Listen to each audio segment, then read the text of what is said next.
শিয়াল আর সাপের গল্প। ঘন জঙ্গলে এক চতুর শিয়াল থাকত।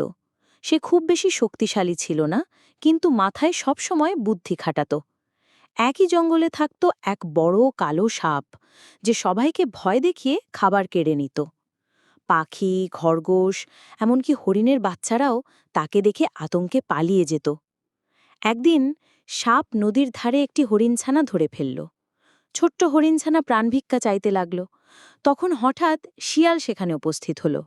শিয়াল অনেকক্ষণ ভেবে বলল, ওহে সাপ ভাই, তুমি তো আমাদের মধ্যে সবচেয়ে শক্তিশালী, কিন্তু আজ যদি আমি তোমাকে বোকা বানাতে পারি, তবে হরিণছানাটাকে ছেড়ে দিতে হবে।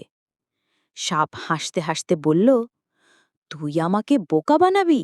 আমি পুরো জঙ্গল জুড়ে ভয় দেখাই। শিয়াল বলল, তাহলে প্রমাণ দাও। তোমার শরীর দিয়ে যদি এই বড় শিমুল গাছটাকে পুরো ঘিরে ফেলতে পারো, তবে বুঝবো তুমি সত্যি শক্তিশালী।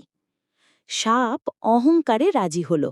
সে নিজের শরীর মেলে গাছের গোড়া থেকে ডাল পর্যন্ত ঘুরতে লাগল। অনেক চেষ্টা করে অবশেষে সে পুরো গাছ পেঁচিয়ে ধরল। তখন শিয়াল হেসে বলল, দারুণ! এখন তো তুমি পুরো গাছ জড়িয়ে পড়েছ। এই সুযোগে আমি হরিণছানাটাকে নিয়ে যাচ্ছি। সাপ কিছু বুঝে ওঠার আগেই শিয়াল হরিণছানাটাকে মুক্ত করে নিরাপদে জঙ্গলের ভেতরে নিয়ে গেল। সাপ তখন গাছ থেকে ছুটে এসে গর্জন করে উঠল, কিন্তু দেরি হয়ে গেছে। শিয়াল দূর থেকে বলল, অহংকার সবসময় ক্ষতি ডেকে আনে, শক্তি নয়, বুদ্ধিই আসল শক্তি।